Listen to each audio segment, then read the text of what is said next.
Hey everyone, welcome back to my channel. Welcome back to another Canuary video. In today's video, I'm going to share 3 different canning recipes with you guys. And let me just go ahead and say it was a rough week, so I did not get canning done every day. In fact, I'm doing all of this in one day. It's just been really busy. We've had a lot of sickness. We have company coming in. Just a lot of things going on. So I hope I'm not breaking any major rules, but this is how this video is coming to you this week. First thing we're going to do is I bought a ham and I'm chopping it up. It's just, you know, one of those Kentucky Legend hams or the Smithfield hams that you can get at the grocery store. I'm going to chop it up and I'm going to put it in my pint jars. I get 4 pint jars. I'm going to fill these jars up with some filtered water, and that's all I'm going to do with the ham.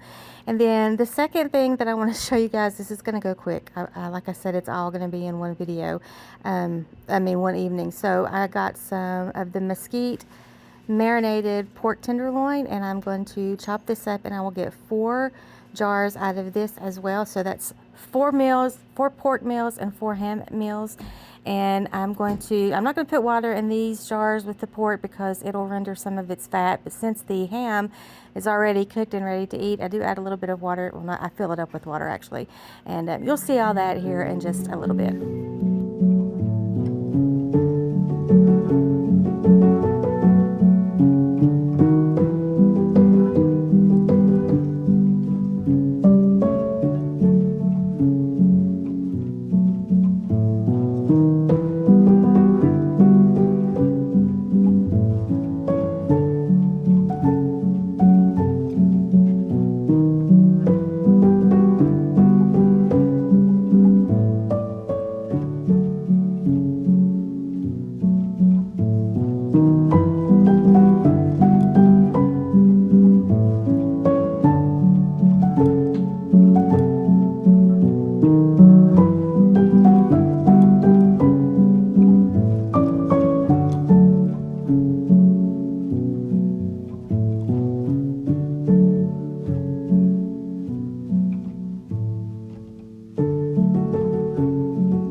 I'm not going to add any extra seasoning to the ham or the pork. The ham is seasoned plenty, and the pork is a mesquite. It's already marinated with the mesquite flavoring, and so the reason why I went ahead and got that kind is because usually when we eat pork, it's some kind of a barbecue flavor anyway.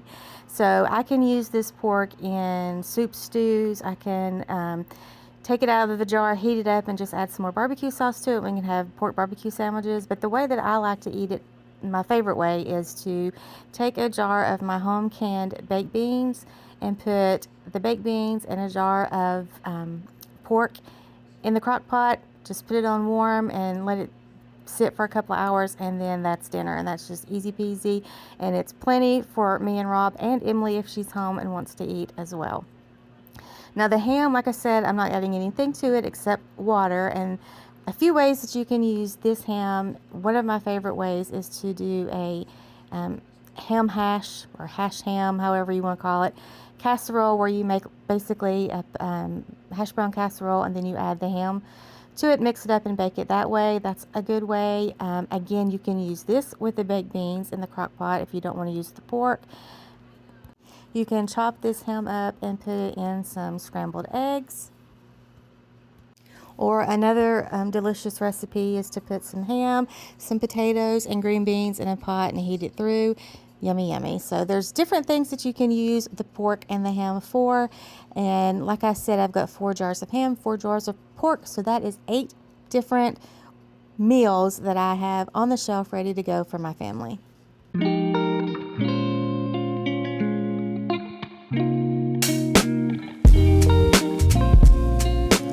My pressure canner can hold 20 pint jars. You can do 10 on the bottom and 10 on the top, with a little spacer in between. And so I had 8 jars ready to go in with the ham and the pork. And so I wanted to go ahead and fill it up on the bottom. And so I went downstairs and I found a bag of dried pinto beans. And so I'm going to do two jars of pinto beans. Super easy. If you guys saw my last Canuary video, I did beans. These are basically the same thing. Anytime I can a pinto bean, I will add half a cup of the beans, dry beans, wash them off really good first. But I'll put a half a cup in each jar. I'll add a little bit of salt, a little bit of pepper, and a little bit of minced onion.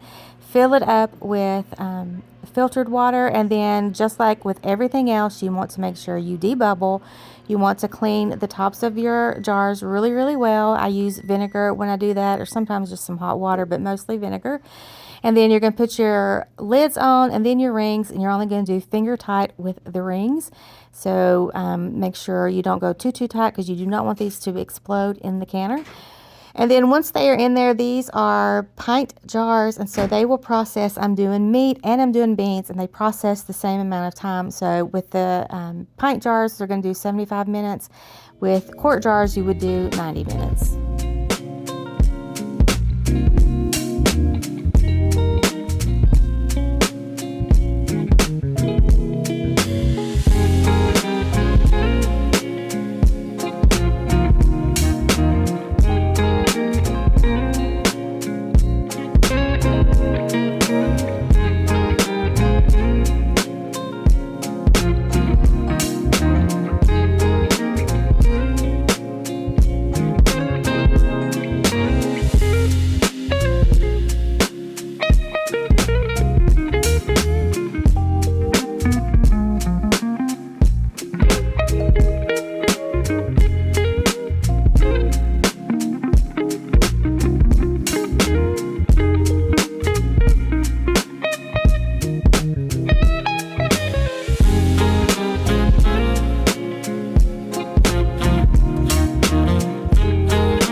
I'm not considering the 2 jars of pinto beans one of my recipes that I'm sharing with you guys.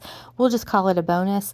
But the last one that I'm going to share with you today is some mixed berry juice. We had some grape juice and some cranberry juice that I had canned in previous years, and I really enjoyed having those on the shelf to just go, and if I just needed some cranberry juice or grape juice, I would use the grape juice sometimes at our church during communion. So I really enjoy having juice on the shelf. So I was once again scrolling through Pinterest, and I saw somebody do the mixed berry, and I thought I'm going to try that. And so there are different ways you can use the juice, and I'll share that with you in just a second. But I'm going to fill each jar. I had 2 32-ounce bags of frozen mixed berries, and so I let those thaw and strain just a little while, and then I'm going to put an even amount in my 7 quart jars.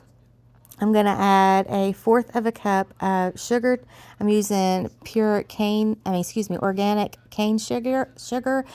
I'm going to add 1/4 of a cup to each jar, and then I'm going to add just 1 tablespoon of lemon juice. That's just, I feel like it needed that little extra protection since these are going to be on the shelf for a little while. And then I'm going to fill them again with some filtered water. Everything that I've canned today, I have can. I've done a cold can, and so everything's going in the canner cold, and I'm going to use cold water and bring everything up to temperature at the same time.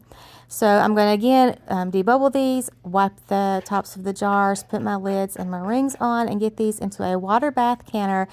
And then once it starts to boil, I'm going to process these for 20 minutes. Pint jars you would process for 15 minutes. Some ways that you can drink these when you get them off the shelf. You can always strain the fruit out of it. That's the fruit. I like to have the fruit in there because it gets more intense berry flavor as it sits, but I always strain the juice off of it, and you can drink it as is out of the jar. I like to add a little bit of Sprite to it and kind of make it like a sparkling berry juice, or you can use this with punch, add some pineapple juice or some ginger ale and make a punch. And then another way that I cannot wait to try is to add this to, like if you make a gallon of tea, add this to that with the rest of your water and make a mixed berry tea. So there are different ways you can enjoy this, and like I said, I'm super excited to have this on the shelf.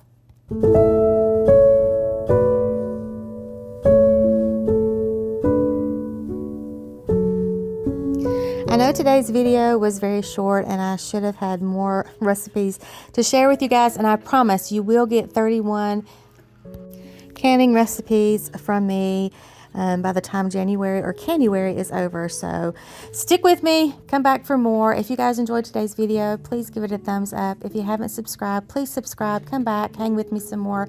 Until next time, I will see y'all later. Bye.